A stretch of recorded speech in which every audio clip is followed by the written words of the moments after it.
This is a traffic camera in Tehran. Iran installed it and tens of thousands like it to watch its own people, to track protesters, to control dissent.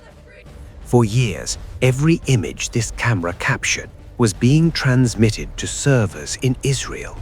And the footage wasn't being used to catch protesters.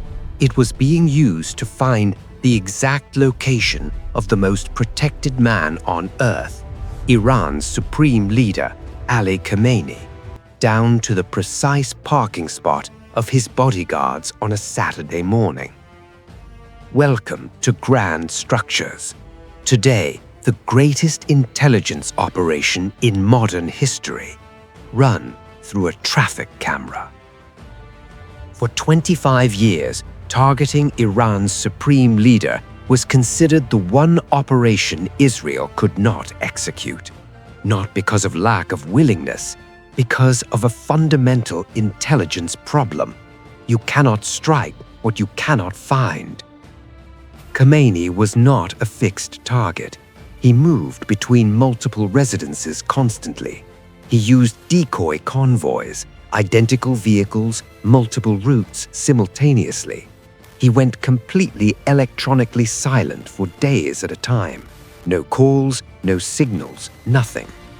His protection units swept for surveillance equipment continuously. During the June 2025 12-day war, the Israeli defense minister later confirmed they had a window to target Khamenei, and he went underground into hardened bunkers and disappeared. The moment closed.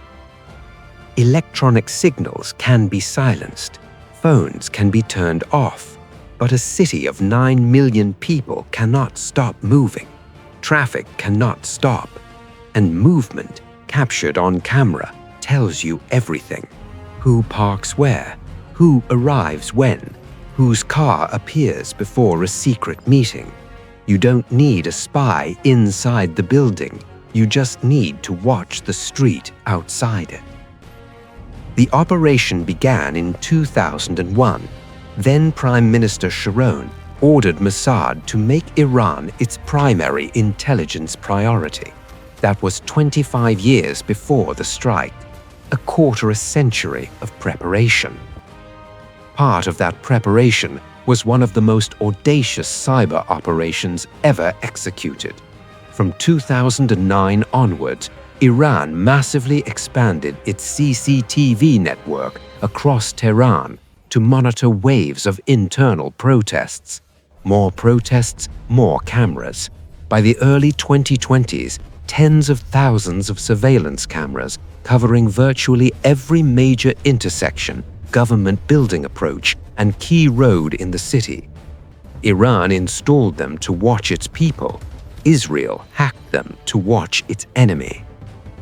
According to sources who spoke with the Associated Press and the Financial Times, Israel gained access to nearly all of Tehran's traffic camera network for years. The feeds were encrypted and transmitted to servers in Tel Aviv and southern Israel. Israel had a live, continuous, real-time view of Tehran's streets 24 hours a day.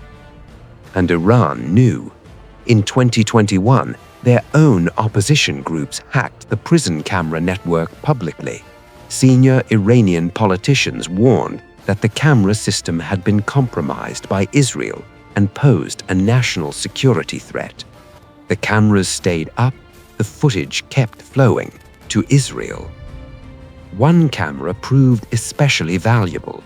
It had a clear sightline to where bodyguards and drivers of senior Iranian leaders parked their personal vehicles near Khamenei's compound.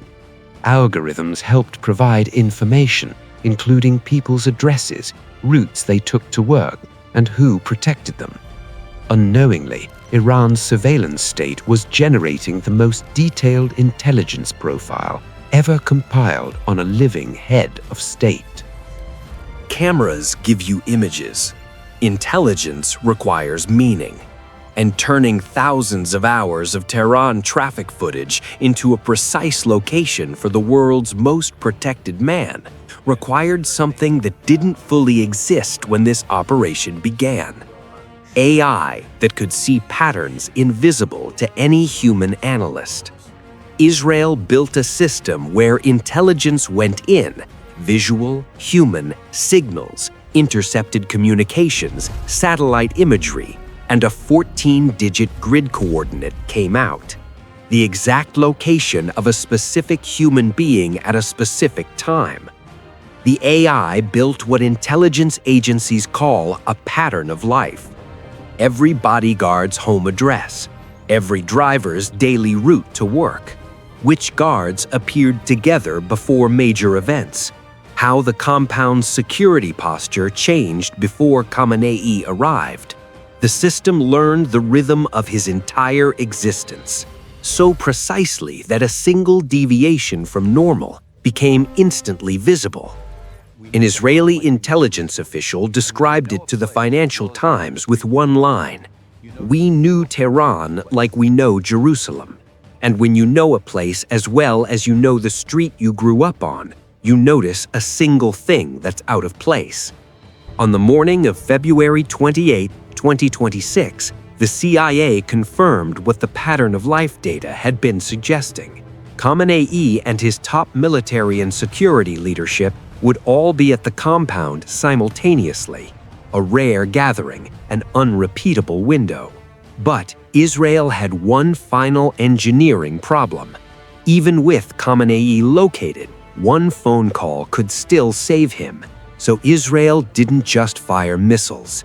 Minutes before they arrived, Israeli cyber units selectively disabled approximately 12 mobile phone towers near Pasteur Street.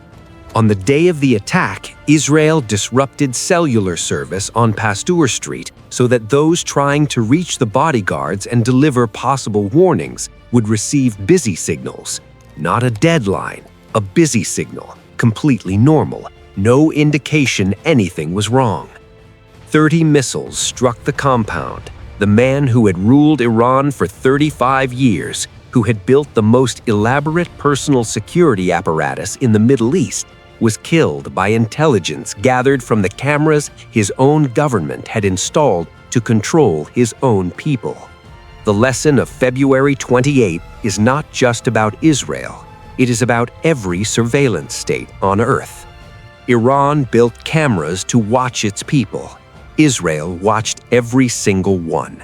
And in the end, it was Iran's own surveillance state that provided the exact address, the exact time, and the exact window.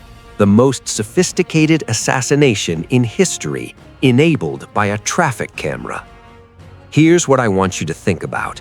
If Israel could watch nearly every camera in Tehran for years without detection, what other cities are being watched right now? And does this change how you look at the cameras on your street? Drop your answer below. I read every comment. Subscribe to Grand Structures.